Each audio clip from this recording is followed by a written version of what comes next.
ધોરણ 12 વિષય રસાયણ વિજ્ઞાન પ્રકરણ નંબર 3 વિદ્યુત રસાયણ. આજના વિડિયો લેક્ચરની અંદર આપનું હાર્દિક સ્વાગત છે. આજે આપણે વિદ્યુત ધ્રુવ અને તેના પ્રકાર વિશેનો અભ્યાસ કરવાનો છે. તો વિદ્યુત ધ્રુવ કોને કહેવાય છે? વિદ્યુત વિભાજ્યના દ્રાવણમાં ડુબાડેલી ધાતુની પટ્ટી. વિદ્યુત વિભાજ્યના દાખલા તરીકે CuSO4 વિદ્યુત વિભાજ્ય દ્રાવણ કહેવાય. ZnSO4 વિદ્યુત વિભાજ્ય દ્રાવણ કહેવાય. NaCl વિદ્યુત વિભાજ્ય દ્રાવણ કહેવાય. તો યુરિયાનું દ્રાવણ વિદ્યુત વિભાજ્ય દ્રાવણ ન કહેવાય. જેમાં આયનો ઉત્પન્ન થતા હોય એને વિદ્યુત વિભાજ્ય દ્રાવણ કહેવાય. વિદ્યુત પ્રવાહનું વહન થાય. તો વિદ્યુત વિભાજ્યના દ્રાવણમાં ડુબાડેલી ધાતુની પટ્ટી જેની સપાટી પર ઓક્સિડેશન અને રિડક્શન પ્રક્રિયા થતી હોય તો તેવા ધ્રુવને શું કહેવાય? વિદ્યુત ધ્રુવ. વિદ્યુત વિભાજ્યના દ્રાવણમાં ડુબાડેલ પટ્ટી જેની સપાટી પર ઓક્સિડેશન અને રિડક્શન પ્રક્રિયા થાય છે તેને શું કહેવાય? વિદ્યુત ધ્રુવ. અને વિદ્યુત ધ્રુવના બે પ્રકાર હોય, એક એનોડ અને એક કેથોડ. એનોડ ઉપર ઓક્સિડેશન પ્રક્રિયા થાય અને કેથોડ ઉપર રિડક્શન પ્રક્રિયા થાય. વિદ્યુત વિભાજ્યના દ્રાવણમાં ડુબાડેલી ધાતુની પટ્ટી જેની સપાટી પર ઓક્સિડેશન અને રિડક્શન પ્રક્રિયા થતી હોય એને વિદ્યુત ધ્રુવ કહેવાય. વિદ્યુત ધ્રુવના બે પ્રકાર, એક એનોડ અને કેથોડ. એનોડ ઉપર ઓક્સિડેશન પ્રક્રિયા થતી હોય એટલે ઇલેક્ટ્રોન ગુમાવતા હોય અને કેથોડ ઉપર રિડક્શન પ્રક્રિયા થતી હોય એટલે ઇલેક્ટ્રોન મેળવતા હોય. એમાં ત્રણ પ્રકાર. એક સક્રિય વિદ્યુત ધ્રુવ. સક્રિય વિદ્યુત ધ્રુવ તરીકે કોપર આવી શકે, ઝેરેન આવી શકે, નિકલ આવી શકે, Ag આવી શકે. આ બધા પોતે જ ઓક્સિડેશન રિડક્શન પ્રક્રિયા અનુભવે. પોતે જ ઓક્સિડેશન અને રિડક્શન પ્રક્રિયા અનુભવે. પોતે જ ઓક્સિડેશન રિડક્શન પ્રક્રિયા અનુભવે. દાખલા તરીકે ઝીંક છે, જો એ ઓક્સિડેશન અનુભવે તો એ ઇલેક્ટ્રોન આવે 2 ઇલેક્ટ્રોન. જો એનોડ તરીકે વર્તતો હોય તો ક્યાં તરીકે વર્તે? એનોડ તરીકે. ધારો કે કોઈ કેથોડ તરીકે વર્તે છે, કેથોડ કોપર છે કેથોડ તરીકે વર્તતો હોય તો એની ઇલેક્ટ્રોન મુક્ત કરવાની વૃત્તિ ઓછી હોય તો ઇલેક્ટ્રોન સ્વીકારી લેશે. તો સ્વીકારે કોણ? Cu2+ અને 2 ઇલેક્ટ્રોન. તો શેમાં રૂપાંતર થાય? Cu માં. એટલે કે પોતે જ ઓક્સિડેશન રિડક્શન પ્રક્રિયા અનુભવે જેની ઇલેક્ટ્રોન ગુમાવવાની વૃત્તિ વધારે હોય. તો કોપર કરતા ઝીંકની ઇલેક્ટ્રોન ગુમાવવાની વૃત્તિ વધારે છે અને એનું ઓક્સિડેશન થઈ જશે તો એ પ્રક્રિયા એનોડ ઉપર થશે. આની સરખામણીમાં ઇલેક્ટ્રોન મુક્ત કરવાની વૃત્તિ ઓછી છે એટલે ઓક્સિડેશન નહીં અનુભવે તો એના દ્રાવણમાંથી આયન લઈ લેશે અને ઇલેક્ટ્રોન સ્વીકારી અને ધાતુમાં રૂપાંતર થશે. નિષ્ક્રિય વિદ્યુત ધ્રુવ. નિષ્ક્રિય વિદ્યુત ધ્રુવ એ પ્રક્રિયા અનુભવતા નથી. નિષ્ક્રિય વિદ્યુત ધ્રુવ એ પ્રક્રિયા અનુભવતા નથી. માત્ર સપાટી પૂરી પાડે. માત્ર સપાટી પૂરી પાડે. માત્ર સપાટી પૂરી પાડે એ પ્રક્રિયા અનુભવતા નથી. તેના દ્રાવણમાં રહેલા આયન કે અણુઓ રેડોક્સ પ્રક્રિયા થતી નથી. જેના પરમાણુ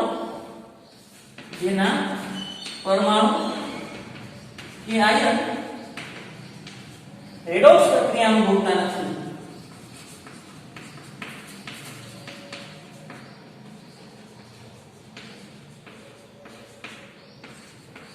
જેના પરમાણુ અથવા આયન રેડોક્સ પ્રક્રિયા અનુભવતા નથી.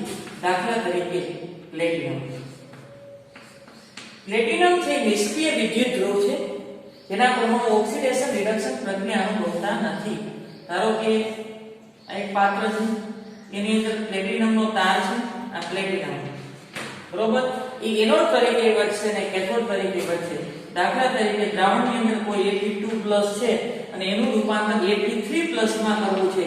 Fe2+ નું રૂપાંતર Fe3+ માં એટલે Fe છે નું રૂપાંતર Fe3+ માં એટલે ઇલેક્ટ્રોન ગુમાવ્યા છે ઓક્સિડેશન થયું તો Fe નો વિદ્યુત ધ્રુવ એ એનોડ તરીકે વર્તશે. ત્યારે પ્લેટિનમ નો વિદ્યુત ધ્રુવ ક્યાં તરીકે વર્તશે? કેથોડ તરીકે વર્તશે. ક્યાં તરીકે વર્તશે? કેથોડ તરીકે. ધારો કે Fe3+ નું રૂપાંતર Fe2+ માં થતું હોય, Fe3+ નું રૂપાંતર Fe2+ માં થતું હોય તો એને ઇલેક્ટ્રોન મેળવા છે એટલે રિડક્શન જોઈએ તો Fe નો વિદ્યુત ધ્રુવ કેથોડ તરીકે વર્તે છે. ત્યારે પ્લેટિનમ નો વિદ્યુત ધ્રુવ ક્યાં તરીકે વર્તશે? એનોડ તરીકે વર્તશે. એટલે એ માત્ર સપાટી પૂરી પાડે છે કે ઓક્સિડેશન રિડક્શન પ્રક્રિયા અનુભવતા નથી. એટલે કે રેડોક્સ પ્રક્રિયા અનુભવતા નથી. બીજાને આમાંથી ઓક્સિડેશન ને આમાંથી રિડક્શન પ્રક્રિયા થવા માટે માત્ર સપાટી પૂરી પાડે છે તેવા વિદ્યુત ધ્રુવને નિષ્ક્રિય વિદ્યુત ધ્રુવ કહેવાય. અને વાયુ વિદ્યુત ધ્રુવ, આ વાયુ વિદ્યુત ધ્રુવ એ નિષ્ક્રિય વિદ્યુત ધ્રુવ જેવા છે. નિષ્ક્રિય વિદ્યુત ધ્રુવ જેવા વાયુ વિદ્યુત ધ્રુવ એ નિષ્ક્રિય વિદ્યુત ધ્રુવ જેવા છે. દાખલા તરીકે H2, દાખલા તરીકે H2 આવી રીતે થાય. જો એનોડ હાઇડ્રોજન છે કેથોડ તરીકે વર્તતો હોય તો પ્લેટિનમની સપાટી પર આ પ્રક્રિયા થતી હોય. જો એનોડ તરીકે વર્તતો હોય તો શું થશે? ઓક્સિડેશન. શું થશે? ઓક્સિડેશન થશે. કઈ રીતે? આ H2 છે ઇલેક્ટ્રોન ગુમાવશે, 2 ઇલેક્ટ્રોન ગુમાવે તો તેમાં રૂપાંતર થાય 2H+. જો કેથોડ તરીકે વર્તતો હોય તો એ રિડક્શન, તો 2H+ છે ઇલેક્ટ્રોન સ્વીકારે તો શેમાં રૂપાંતર થાય? H2 માં. જો એનોડ તરીકે વર્તે તો ઓક્સિડેશન થઈને ઇલેક્ટ્રોન ગુમાવે, કેથોડ તરીકે વર્તે રિડક્શન થઈને ઇલેક્ટ્રોન મેળવે. આ પણ નિષ્ક્રિય વિદ્યુત ધ્રુવ જેવા છે, કારણ કે આ પ્રક્રિયા છે એ પ્લેટિનમ વિદ્યુત ધ્રુવ ઉપર થતી હોય. પ્લેટિનમ વિદ્યુત ધ્રુવ તો કેવો છે? નિષ્ક્રિય વિદ્યુત ધ્રુવ. એ પ્રક્રિયા અનુભવતા નથી. તો આ વિદ્યુત ધ્રુવના ત્રણ પ્રકાર: સક્રિય વિદ્યુત ધ્રુવ તે પોતે જ ઓક્સિડેશન રિડક્શન પ્રક્રિયા અનુભવતા હોય. નિષ્ક્રિય વિદ્યુત ધ્રુવ પોતે ઓક્સિડેશન કે રિડક્શન પ્રક્રિયા કે રેડોક્સ પ્રક્રિયા અનુભવતા નથી, તે માત્ર સપાટી પૂરી પાડે છે. અને વાયુ વિદ્યુત ધ્રુવ એ નિષ્ક્રિય વિદ્યુત ધ્રુવને મળતો આવે છે. પ્લેટિનમની સપાટી પર હાઇડ્રોજન પ્રક્રિયા કરે તો એ એનોડ તરીકે વર્તી શકે અને કેથોડ તરીકે પણ વર્તી શકે. આગળ અર્ધકોષનું નિરૂપણ. અર્ધકોષનું નિરૂપણ કરવું હોય તો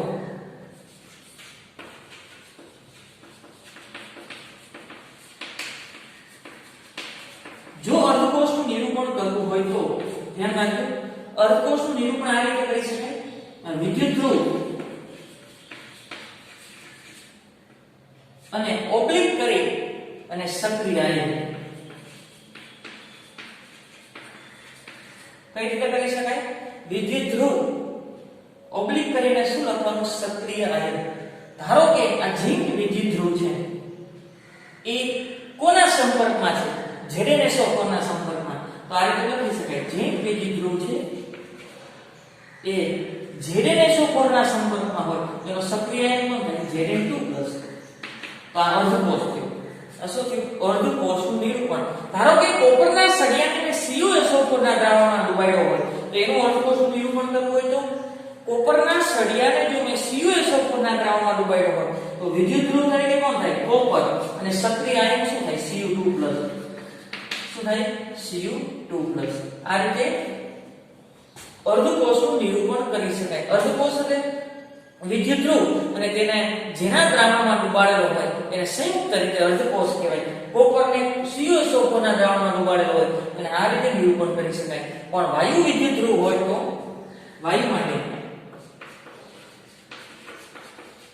વાયુ માટે જો કોષનું નિરૂપણ કરવું હોય તો આ રીતે વિદ્યુત ધ્રુવ, વાયુ માટે વિદ્યુત ધ્રુવ, પછી ઓબ્લિક, પછી વાયુનું આણ્વીય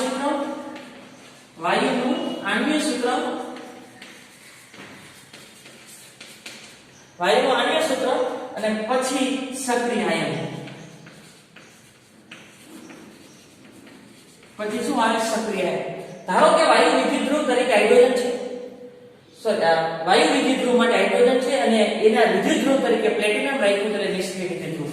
વિદ્યુત ધ્રુવ તરીકે પ્લેટિનમ છે, ઓબ્લિક વાયુનું આણ્વીય સૂત્ર વાયુ તરીકે H2 છે. વાયુ તરીકે શું છે? H2. અને પછી સક્રિય આયન તરીકે શું લખું? H+. સક્રિય આયન તરીકે શું લખું? H+. આ શું થયું? વાયુ વિદ્યુત ધ્રુવ માટે કોષનું નિરૂપણ. વાયુ વિદ્યુત ધ્રુવ માટે કોષનું નિરૂપણ કરવું હોય તો પહેલા વિદ્યુત ધ્રુવ, પછી ઓબ્લિક, વાયુનું આણ્વીય સૂત્ર અને પછી સક્રિય આયન. અને ખાલી એનું ધાતુ માટે કરવું તો વિદ્યુત ધ્રુવ, ઓબ્લિક, સક્રિય આયનનું સૂત્ર કરી અને લખી શકાય. આગળ જો કોઈ સાંદ્રતા હોય, સાંદ્રતા છે જે તમારે મોલારિટીમાં દર્શાવવાની છે.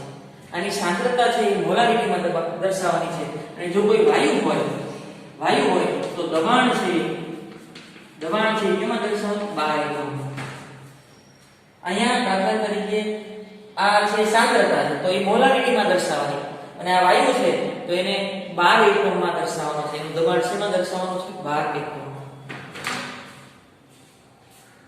નો ટોપિક છે ગેલ્વેનિક કોષ. હવે ગેલ્વેનિક કોષ એ એક વિદ્યુત રાસાયણિક કોષ જ છે.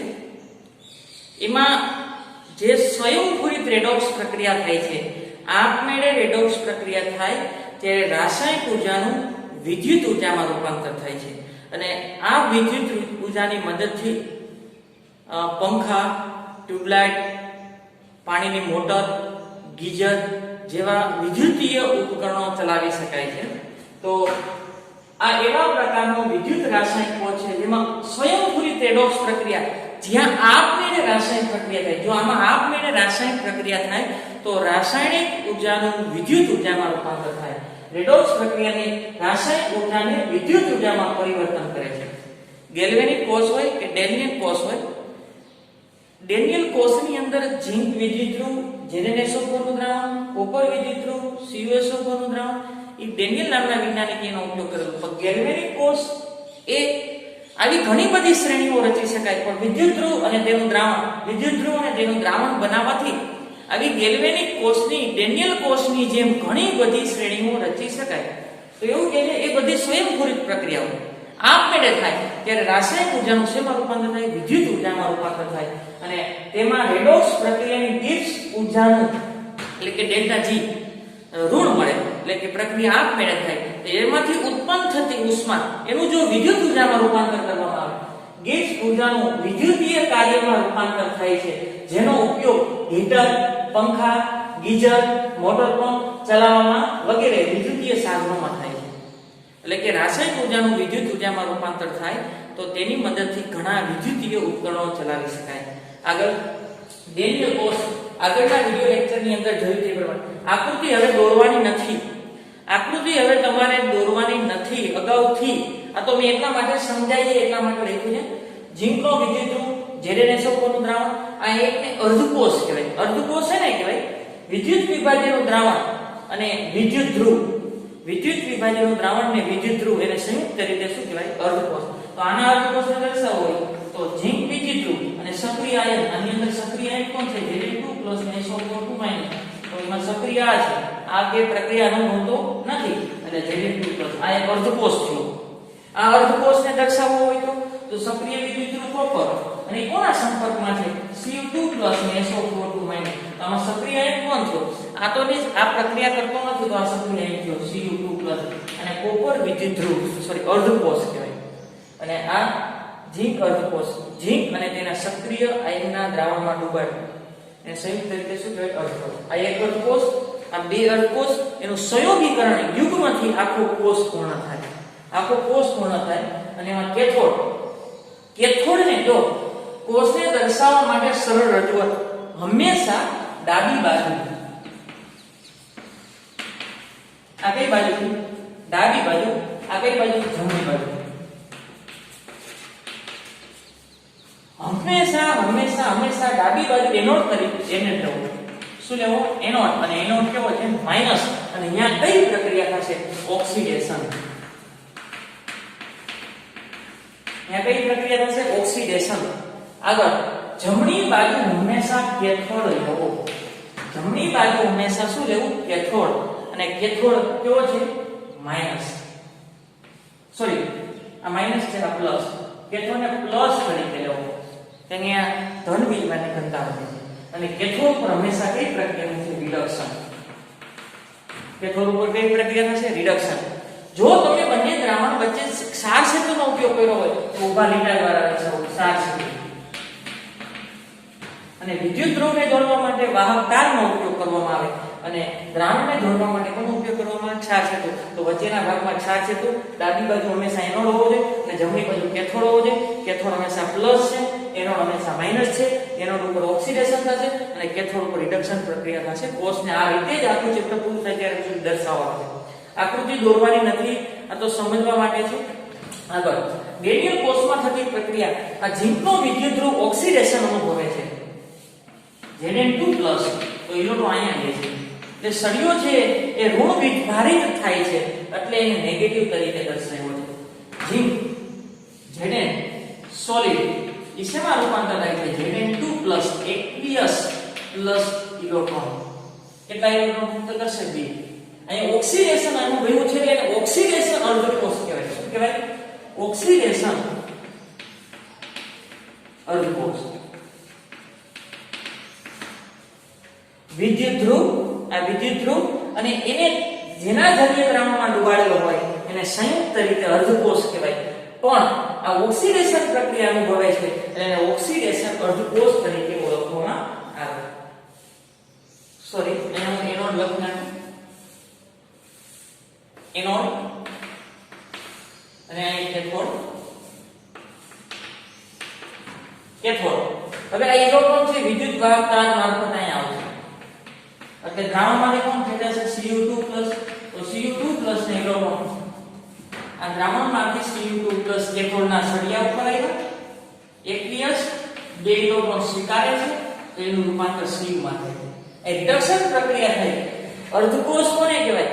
વિદ્યુત ધ્રુવ અને તેને જેના સક્રિય દ્રાવણમાં ડુબાડેલો હોય તેને સંયુક્ત રીતે શું કહેવાય? અર્ધકોષ. અર્ધકોષનું નિરૂપણ વિદ્યુત ધ્રુવ અને ઓબ્લિક કરી અને સક્રિય આયન દ્વારા દર્શાવી શકાય. Cu/Cu2+. ત્યાં રિડક્શન પ્રક્રિયા થાય છે એટલે એને રિડક્શન અર્ધકોષ કહેવાય. શું કહેવાય? રિડક્શન અર્ધકોષ. રિડક્શન અર્ધકોષ. અને આખી રેડોક્સ પ્રક્રિયા આ બંને યુગ્મને સંયોગીકરણ કરું, ભેગા કરું ત્યારે કોષ પ્રક્રિયા પૂરી થાય છે. રેડોક્સ પ્રક્રિયા બંનેને ભેગા કરવાથી રેડોક્સ પ્રક્રિયા પૂરી થાય. Electron electron cancel. Zn solid plus Cu2 plus aqueous Zn2 plus aqueous plus Cu solid. આખી રેડોક્સ પ્રક્રિયા કોષ પ્રક્રિયા કહેવાય. બંનેનું સંયોગીકરણ યુગ્મન કરવામાં આવે ત્યારે એ રેડોક્સ પ્રક્રિયા પૂરી થાય છે અથવા કોષ પ્રક્રિયા કહેવાય. રેડોક્સ પ્રક્રિયા ધ્યાન રાખો. આ ઓક્સિડેશન અનુભવે છે ને ઓક્સિડેશન અર્ધકોષ કહેવાય.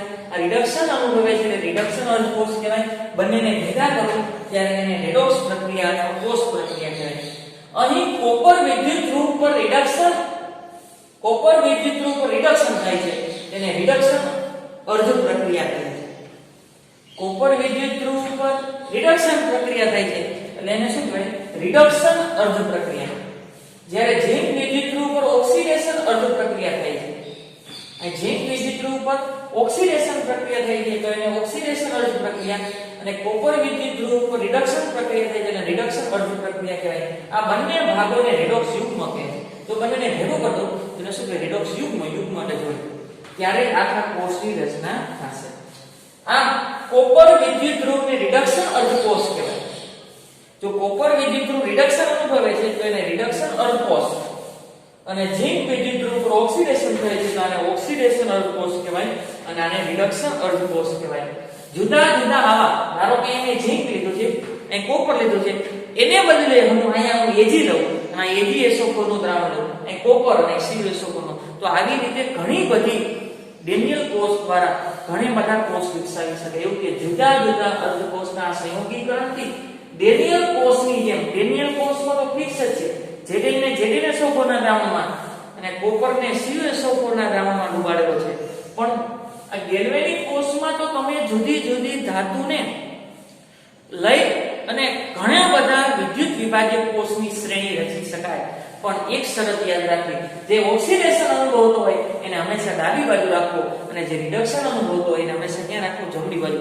દાખલા તરીકે કોપર કરતા Ag ની ઇલેક્ટ્રોન ગુમાવવાની વૃત્તિ વધારે છે તો આ બાજુ Ag લો ઓક્સિડેશન થશે.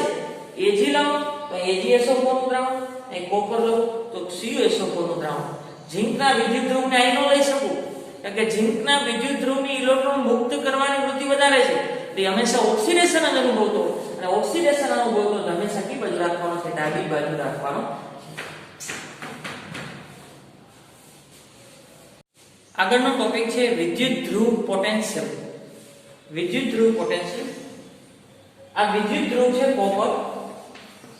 આકૃતિ તમારે દોરવાની નથી. આ કેથોડ છે. જ્યારે વિદ્યુત ધ્રુવને એના આયનના દ્રાવણમાં ડુબાડવામાં આવે, આયનનું દ્રાવણ કોણ છે? Cu2 પ્લસ અને SO4 માઇનસ. વિદ્યુત ધ્રુવને એના આયનના દ્રાવણમાં ડુબાડવામાં આવે તો શું થાય? જો આયન છે એ આની સપાટી પર નિક્ષેપિત થાય, વિદ્યુત ધ્રુવની સપાટી પર નિક્ષેપિત થાય તો Cu2+, તો આ વિદ્યુત ધ્રુવ કેવું વલણ ધરાવે છે? ધન વીજભાર બનવાનો પ્રયત્ન કરે છે. જ્યારે વિદ્યુત ધ્રુવને આયનના દ્રાવણમાં ડુબાડવામાં આવે ત્યારે ધન આયન છે આ વિદ્યુત ધ્રુવની સપાટી પર નિક્ષેપિત એટલે કે જમા થાય તો આ વિદ્યુત ધ્રુવ કેવો વીજભાર પ્રાપ્ત કરે છે? ધન વીજભાર પ્રાપ્ત કરે છે. એટલે કે ધન વીજભાર પ્રાપ્ત કરવાનો પ્રયત્ન કરે છે. બીજી રચના છે કે જ્યારે વિદ્યુત ધ્રુવને એના દ્રાવણમાં ડુબાડવામાં આવે, આ Zn નો વિદ્યુત ધ્રુવ અને એ ZnSO4 નું દ્રાવણ એટલે કે Zn2+ અને SO4 એક શક્યતા છે વિદ્યુત ધ્રુવને એના દ્રાવણમાં ડુબાડો તો આયન છે વિદ્યુત ધ્રુવની સપાટી પર નિક્ષેપિત થાય તો એ ધન વીજભાર પ્રાપ્ત કરવાનો પ્રયત્ન કરે છે. બીજી શક્યતા છે જ્યારે વિદ્યુત ધ્રુવને એના દ્રાવણમાં ડુબાડેલો હોય તો આ વિદ્યુત ધ્રુવ છે એ આયનમાં આવે, વિદ્યુત ધ્રુવ છે એ આયન સ્વરૂપે દ્રાવણમાં આવે. વિદ્યુત ધ્રુવ આયન સ્વરૂપે દ્રાવણમાં આવ્યો ત્યારે એની સપાટી પર ઇલેક્ટ્રોન છોડી જાય, એની સપાટી પર ઇલેક્ટ્રોન શું કરે? છોડી જાય. તો આ વિદ્યુત ધ્રુવ શું કરવા પ્રયત્ન કરે? તો ઋણ વીજભારિત બનવાનો પ્રયત્ન કરે છે. બે શક્યતા છે.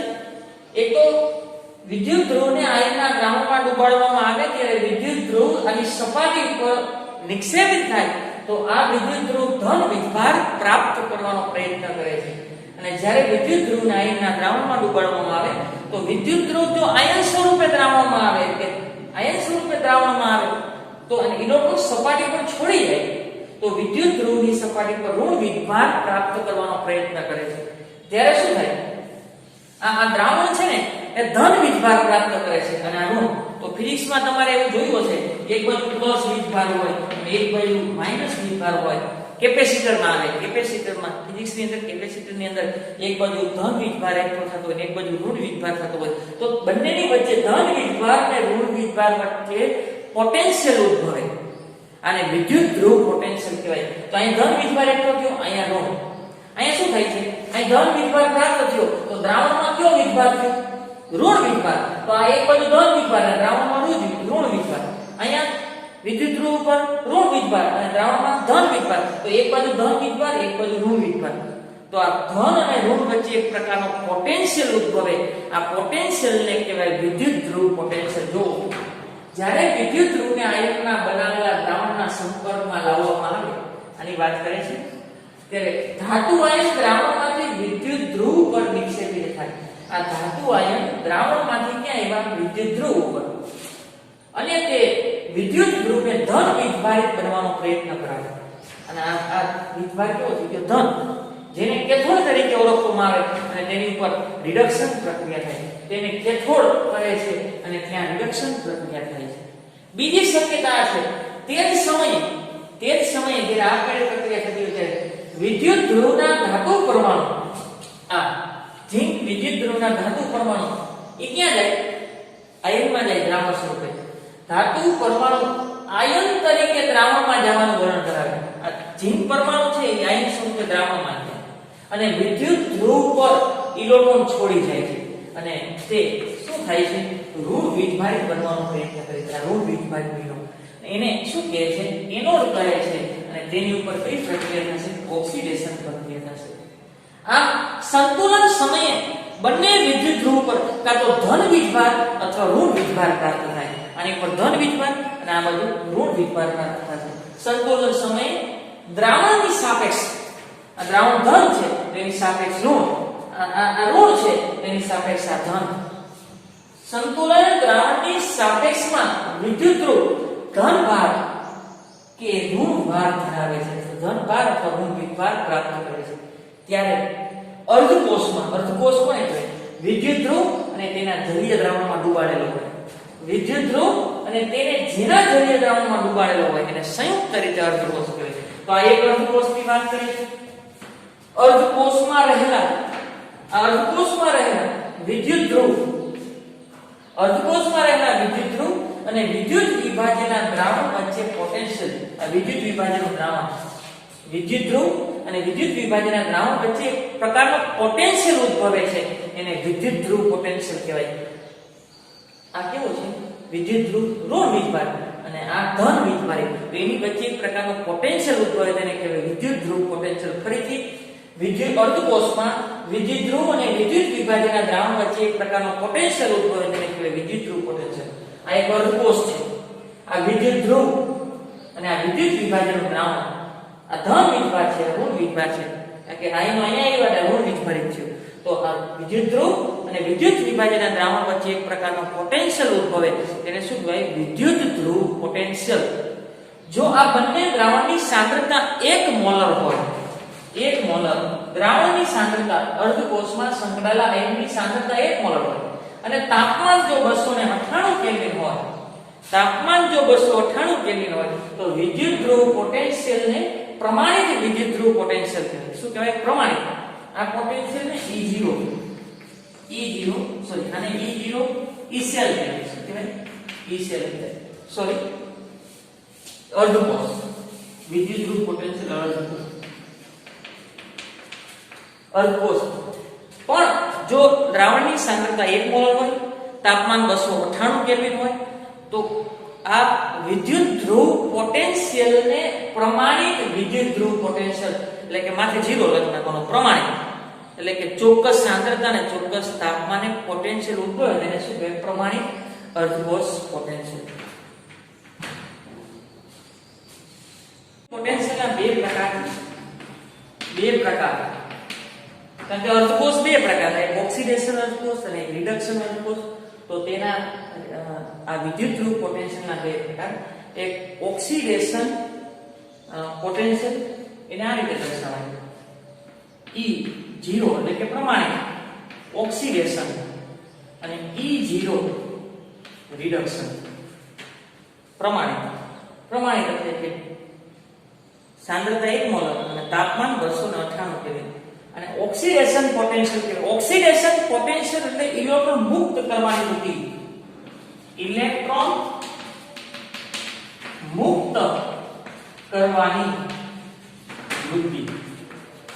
ઓક્સિડેશન પોટેન્શિયલ એટલે ઇલેક્ટ્રોન મુક્ત કરવાની વૃત્તિ અને રિડક્શન પોટેન્શિયલ એટલે ઇલેક્ટ્રોન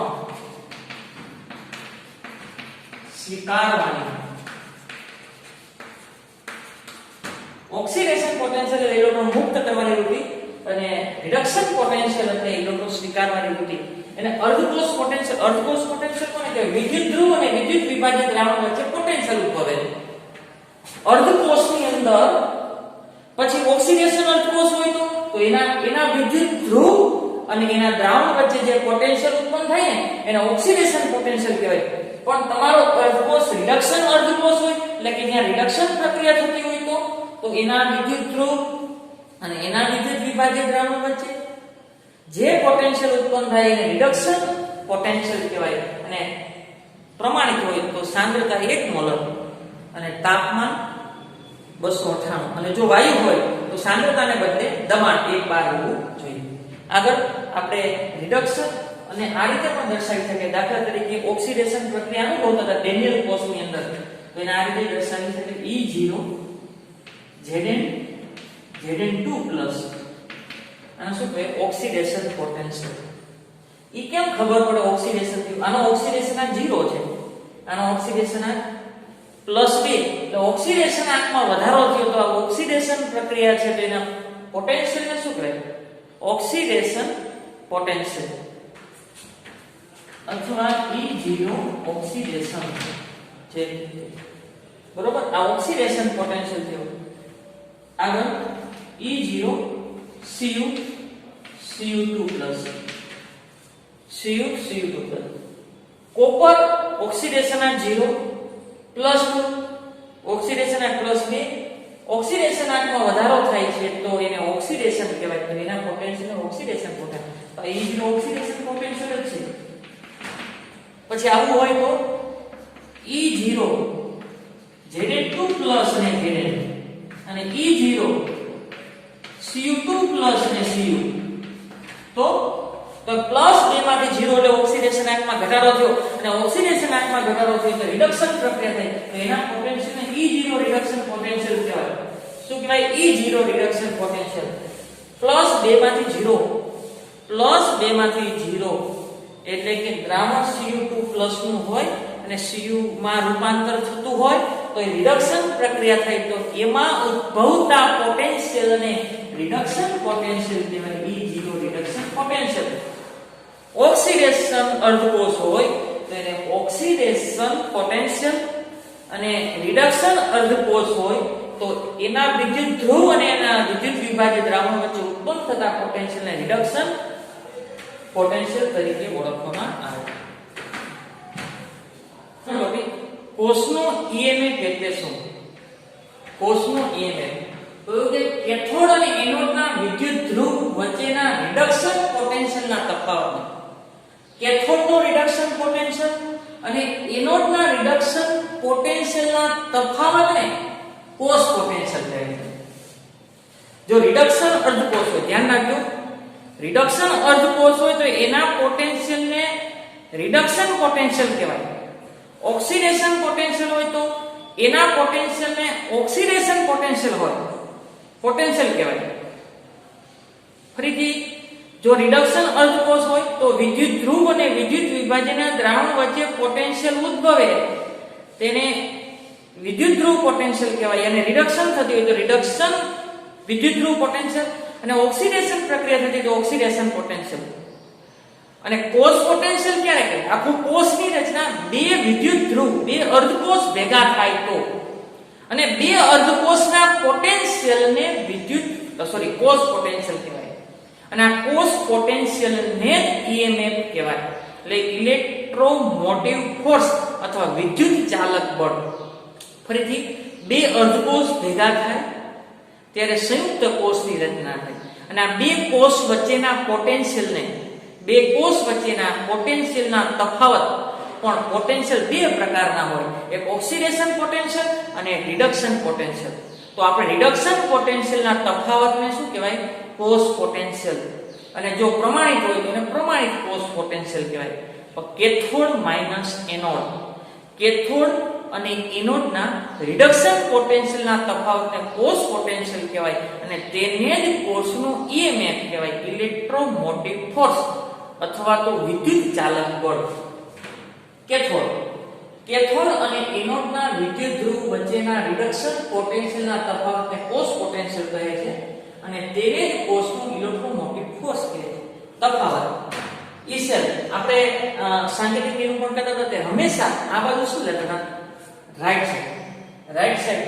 તો આ રીતે લેતા E0. આ રાઈટ સાઈડ શું હતું? Cathode. Minus E left side શું હતું? એનોડ. આ બીજું સૂત્ર છે E સેલ. ફરીથી, આ કોનો પોટેન્શિયલનો તફાવત છે? જમણી બાજુ કોણ હોય? કેથોડ. આ કોનો પોટેન્શિયલનો તફાવત છે? ડાબી બાજુનો. અને ડાબી બાજુ કોણ હોય? અહીં હું L લખું, લેફ્ટ. ડાબી બાજુ કોણ હોય? એનોડ. તો કેથોડ અને એનોડના પોટેન્શિયલના તફાવત પણ કયો પોટેન્શિયલ લેવાનો છે? Reduction potential. તો નવું સૂત્ર લખું E સેલ બરાબર E. હવે આ જો પ્રમાણિત હોય ને, પ્રમાણિત એટલે બધે 0. આ પ્રમાણિત હોય તો આ પ્રમાણિત. આ પ્રમાણિત એટલે કે સાંદ્રતા અને તાપમાન જે આપેલું હોય. આગળ E સેલ રિડક્શન પોટેન્શિયલ તો પ્રમાણિત હોય છે. પણ રિડક્શન પોટેન્શિયલ પહેલા કોણ લેવાનું છે? Cathode. Minus E0 reduction potential કોનો લેવાનો છે? એનોડ. કોનો લેવાનો છે? એનોડ નો લેવાનો છે. હવે ધ્યાન રાખજો, ડેનિયલ કોષની અંદર E0 ધ્યાન રાખજો, E0 Zn2+ માટે પોટેન્શિયલ આપ્યો છે 0.76 વોલ્ટ. કેટલો આપ્યો છે? 0.76 વોલ્ટ. અને E0 Cu અને Cu2+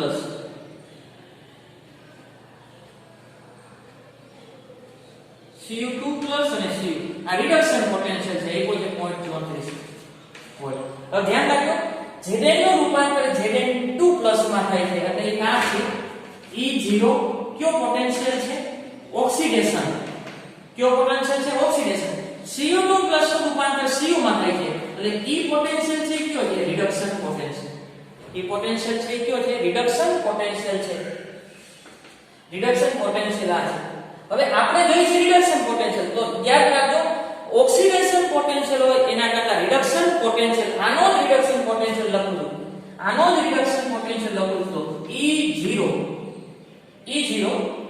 Zn2+ એટલે કે ઓક્સિડેશન પોટેન્શિયલ આપ્યો છે ને મારે રિડક્શન પોટેન્શિયલ માં ફેરવવો છે તો Zn2+ અને Zn2+ અને Zn તો આ રિડક્શન થઈ ગયું તો એના પોટેન્શિયલ રિડક્શન પોટેન્શિયલ કહેવાય તો ઓક્સિડેશન પોટેન્શિયલ 0.76 હતો તો રિડક્શન પોટેન્શિયલ -0.76 થાય કેટલો થાય -0.76 વોલ્ટ ધારો કે મારો ઓક્સિડેશન આનો રિડક્શન પોટેન્શિયલ છે એનો ઓક્સિડેશન પોટેન્શિયલ જોતો હતો E0 ઓક્સિડેશન એટલે Cu નું રૂપાંતર Cu2+ ધ્યાન રાખજો Zn નું રૂપાંતર Zn2+ છે અને ઓક્સિડેશન છે એનો પોટેન્શિયલ 0.76 છે તો એના જ વિદ્યુત ધ્રુવનો મારે રિડક્શન પોટેન્શિયલ જોતો હોય તો આ 0.76 હોય તો -0.76 થાય Cu2+ નું રૂપાંતર Cu માં થયું છે એટલે રિડક્શન થઈ છે એના પોટેન્શિયલ રિડક્શન પોટેન્શિયલ કહેવાય એ 0.34 છે રિડક્શન જ જોઈએ છે પણ કદાચ તમારે સ્પર્ધાત્મક પરીક્ષાની અંદર ઓક્સિડેશન પોટેન્શિયલ પૂછે તો ઓક્સિડેશન પોટેન્શિયલ પૂછે તો જે રિડક્શન પોટેન્શિયલ આપ્યો હોય એના કરતા કેવો છે ઉલટું આ 34 આપ્યો છે તો આ કેટલો છે +0.34 વોલ્ટ ધ્યાન રાખજો +0.34 વોલ્ટ પણ આપણે રિડક્શન પોટેન્શિયલની જરૂર છે કેથોડનો જો આ ઓક્સિડેશન પોટેન્શિયલ હતો ને આપણે જરૂર છે ને એનો ઉપર રિડક્શન પોટેન્શિયલની જરૂર છે આગળ કોષનું સાંકેતિક નિરૂપણ કરવું છે ઇલેક્ટ્રોમોટિવ કોષ કોને કહેવાય આપણે આ સૂત્રનો ઉપયોગ કરવાનો છે સૂત્ર તો ઘણા બધા થાય ઓક્સિડેશનના સંદર્ભમાં એનું સૂત્ર લખી શકાય ઓક્સિડેશનના સંદર્ભમાં જો આ રીતે લખી શકાય E0 સેલ બરાબર E0 ઓક્સિડેશન E0 ઓક્સિડેશન પણ આ તો ઓક્સિડેશન નો નહીં પણ રિડક્શન પોટેન્શિયલને ધ્યાનમાં લેવાનું કે આ પોટેન્શિયલને ધ્યાનમાં લેવાનું છે રિડક્શન તો અહીં લખ્યું ને કેથોડ માઈનસ એનોડ લખ્યું ને તો અહીં એનોડ માઈનસ કેથોડ લખ્યું એનોડ માઈનસ કેથોડ એટલે જવાબ ઈ જ આવશે કંઈ ફેર નહીં પડે તો ઘણી વખત ઓક્સિડેશન પોટેન્શિયલ આપ્યા હોય તો આ સૂત્રનો ઉપયોગ કરી શકાય પણ આપણે એ સૂત્રનો ઉપયોગ કરવાનો નથી સ્પર્ધાત્મક પરીક્ષાની અંદર ઘણા આવા સૂત્ર આપ્યા આ સૂત્ર સાચું છે કે ખોટું સાચું છે તો એનોડ માઈનસ કેથોડ કરવું પડે રિડક્શન પોટેન્શિયલ આપ્યો હોય તો કેથોડ માઈનસ એનોડ આ બધા જ સૂત્ર એક સરખા છે રાઈટ એટલે જમણી બાજુ કોણ હોય કેથોડ એનો રિડક્શન પોટેન્શિયલ રાઈટ કેથોડ એટલે લેફ્ટ એનોડ એટલે આ વિદ્યુત ધ્રુવ પોટેન્શિયલ કોષ પોટેન્શિયલ અર્ધ કોષનો પોટેન્શિયલ કેથોડ માઈનસ એનોડ ના તફાવતને શું કહેવાય કોષ પોટેન્શિયલ અર્ધ કોષના તફાવત એટલે કેથોડ અને એનોડ ના વિદ્યુત ધ્રુવ પોટેન્શિયલ ના તફાવતને કોષ પોટેન્શિયલ કહેવાય કેવો રિડક્શન અર્ધ કોષ અને રિડક્શન અર્ધ કોષ કોના કેથોડ અને એનોડ નો તફાવત તો ધ્યાન રાખજો બંને રિડક્શન પોટેન્શિયલ જ લેવાના છે આપણે આ સૂત્રનો ઉપયોગ કરવાનો છે ઘણા બધા સૂત્રો છે તો આ સૂત્રનો ઉપયોગ કરવાનો આગળ કોષનું સાંકેતિક નિરૂપણ કરવું છે તો કોષનું સાંકેતિક નિરૂપણ કરવું હોય તો એનો ધ્રુવને પહેલા લખવું પછી જેના સંપર્કમાં હોય તો એનોડના ઓક્સિડેશનની નિપજ લખવી પછી ક્ષાર ક્ષેત્રનો ઉપયોગ થયો હોય તો બે લીટા લખવા ક્ષાર ક્ષેત્રનો ઉપયોગ થયો તો બે લીટા અને ક્ષાર ક્ષેત્રનો ઉપયોગ ન થયો હોય તો એક લીટા દ્વારા દર્શાવવાનું છે પછી જેનું રિડક્શન થાય તે વિદ્યુત વિભાજ્ય પછી એના સંપર્કમાં કોણ છે રિડક્શન થી ઉત્પન્ન થતી નિપજ પછી શું લખવાનું છે રિડક્શન થી ઉત્પન્ન થતી નિપજ આપણે ડેનિયલ કોષ માટે લખીશું ડેનિયલ કોષ માટે એનોડ ઉપર કઈ પ્રક્રિયા થઈ એનોડ ઉપર ઓક્સિડેશન શું થયું ઓક્સિડેશન ઝિંકનું રૂપાંતર Zn2+ અને ઇલેક્ટ્રોનમાં થયું હતું આગળ કેથોડ ઉપર કઈ પ્રક્રિયા થાય રિડક્શન Cu2+ ઇલેક્ટ્રોન સ્વીકારે શેમાં રૂપાંતર થાય Cu માં કુલ પ્રક્રિયા લખી તો રેડોક્સ પ્રક્રિયા અથવા કહેવાય રેડોક્સ યુગ્મ Zn plus Cu2 plus Zn2 plus અને Cu અહીં અવસ્થા લખવી પડે આ સોલિડ છે આ aqueous છે, આ aqueous છે અને આ solid છે. હવે કોષનું નિરૂપણ કરવું છે, આ પ્રક્રિયા છે એનો. તો એનોડ બાજુ અર્ધકોષ, વિદ્યુત ધ્રુવ કોનો હતો? ઝીંકનો. તો એનોડ ધ્રુવની ધાતુ વિદ્યુત ધ્રુવ ઝીંક. નિરૂપણ ધ્યાન રાખજો, નિરૂપણ કરું છું. એનોડ ધ્રુવની ધાતુ, એનોડ બાજુ ઝીંકનો વિદ્યુત ધ્રુવ લીધો હતો, તો એની ધાતુ ઈ કોના સંપર્કમાં છે? ઈ એનોડના ઓક્સિડેશન થી નિપજ, એનું ઓક્સિડેશન આ ઝીંક એના ઓક્સિડેશન ની નિપજ એટલે કે વિદ્યુત વિભાજનનું દ્રાવણ. વિદ્યુત વિભાજનનું દ્રાવણ ZnSO4 હતું અને એના વિદ્યુત વિભાજનની નિપજ કઈ Zn, એના વિદ્યુત વિભાજનની નિપજ શું છે? Zn2+. આ સોલિડ, આ aqueous જો પ્રમાણિત હોય તો 1 મોલર લખું. શું લખું? 1 મોલર. ક્ષાર સંયુક્તનો ઉપયોગ થયો તો ડબલ લીધા. પછી શું લખું? જેનું રિડક્શન થાય છે તે વિદ્યુત વિભાજન. આ શું છે? કેથોડ અર્ધકોષ. કેથોડ અર્ધકોષ. કેથોડ અર્ધકોષ આ બાજુ હતું. આકૃતિમાં તમે જોજો, કેથોડ અર્ધકોષની અંદર કોપરનો વિદ્યુત ધ્રુવ હતો અને CuSO4 નું દ્રાવણ. એમાં રિડક્શન કોનું થતું હતું? CuSO4 માં Cu2+ તો જેનું રિડક્શન થાય છે તે વિદ્યુત વિભાજન. કોનું રિડક્શન થાય છે? Cu2+. અને રિડક્શન થી ઉત્પન્ન થતી નિપજ, આ રિડક્શન થયું તો રિડક્શન થી ઉત્પન્ન થતી નિપજ શું છે? Cu. આ કોષનું શું થયું? સાંકેતિક નિરૂપણ. આ કોષ માટે આપણે કોષ પોટેન્શિયલ ગણવો છે, E0 સેલ ગણવો છે. તો શું લખી શકાય? E0, ધ્યાન રાખજો, E0 reduction cathode minus E0 reduction anode. આ સૂત્ર યાદ રાખવાનું છે. E0 reduction cathode minus E0 reduction anode. આ સૂત્ર છે. હવે કેથોડ પરનો રિડક્શન પોટેન્શિયલ લખવો છે. ધ્યાન રાખજો, અહીં ધ્યાન આપજો. જો હું Zn નું રૂપાંતર Zn2+ માં લખું તો ઓક્સિડેશન જોઈએ. શું થયું? ઓક્સિડેશન. તો માં રિડક્શન લખું તો આ રીતે લખાય. સોરી, કેથોડ નો રિડક્શન પોટેન્શિયલ એટલે Cu2+ નું રૂપાંતર Cu માં, Cu2+ નું રૂપાંતર Cu એટલે રિડક્શન થયું. Cu2+ નું રૂપાંતર Cu એટલે રિડક્શન થયું અને એના પોટેન્શિયલ ને કહેવાય રિડક્શન પોટેન્શિયલ. કેનો લખ્યો? કેથોડ પરનો લખ્યો. માઈનસ હવે એનોડ ઉપર. હવે એનોડ ઉપર તો ઓક્સિડેશન થાય છે. ધ્યાન રાખજો, E0 કોનું રૂપાંતર કેમાં થાય છે? Zn નું રૂપાંતર Zn2+ માં થાય છે. તો આ તો ઓક્સિડેશન થયું, તો એના પોટેન્શિયલ ના ઓક્સિડેશન પોટેન્શિયલ કહેવાય. તો આપણે રિડક્શન પોટેન્શિયલ જોતો તો મારે આનું લખવું પડે. કેમ લખવું જોશે? આ રીતે Zn2+ અને Zn2+ રૂપાંતર Zn માં એટલે +2 માંથી 0 ઓક્સિડેશન એટલે ઓક્સિડેશન આંકમાં ઘટાડો થયો. ઓક્સિડેશન આંકમાં ઘટાડો થયો તો રિડક્શન થયું. અને રિડક્શન થયું તેના પોટેન્શિયલ શું કે? Reduction potential. હવે કોપરનો રિડક્શન પોટેન્શિયલ આવી. આ કોપરનો રિડક્શન પોટેન્શિયલ છે કેટલો છે? 0.34. ઓક્સિડેશન પોટેન્શિયલ જોતો હોય તો -0.34.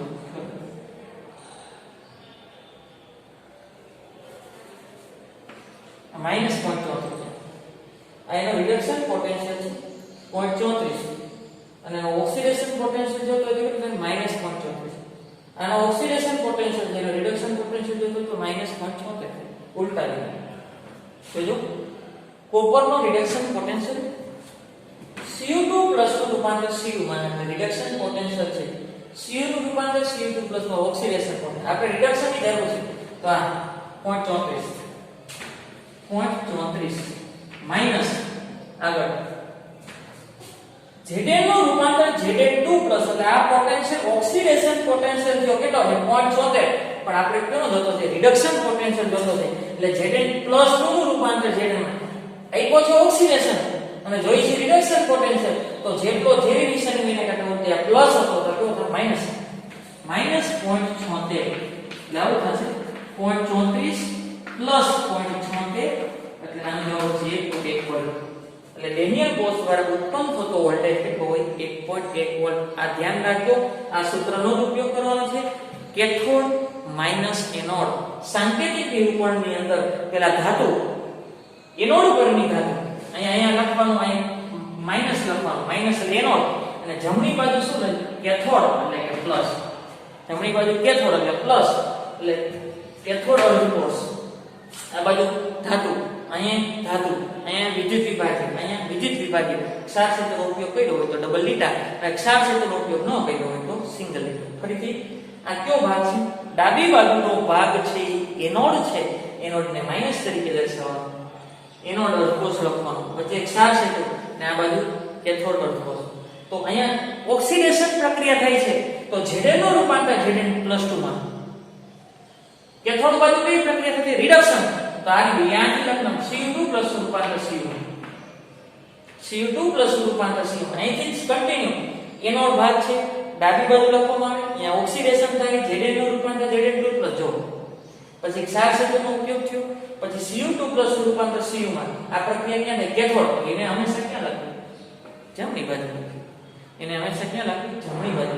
આના ઉપરથી આ લખી શકાય, પછી આના ઉપરથી આ લખી શકાય. ધારો કે કોષનું સાંકેતિક નિરૂપણ આપ્યું હોય અને તમને એમ પૂછે કે તમે એનોડ, કેથોડ અને કોષ પ્રક્રિયા લખો, તો આ ચેક કરવાનું. માઈનસ સાથે જમણી બાજુનો છેડો એટલે કે માઈનસ છે એનોડ છે, તો એનોડ ઉપર Zn નું રૂપાંતર Zn2+ માં થાય છે.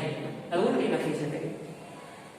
જમણી બાજુનો છેડો, સોરી ડાબી બાજુનો, જમણી બાજુનો છેડો એટલે પ્લસ. પ્લસ એટલે શું થાય? પ્લસ એટલે કેથોડ. પ્લસ એટલે શું થાય? કેથોડ. તો Cu2+ રૂપાંતર Cu માં એટલે ઇલેક્ટ્રોન આપવા આવે. Cu2+ રૂપાંતર Cu ઇલેક્ટ્રોન આપ્યા તો આપણે કહે છે રિડક્શન. એટલે બેનો સરવાળો કરો એટલે રેડોક્સ યુગ્મ, એટલે રેડોક્સ પ્રક્રિયા થાય. અસ્તુ આભાર.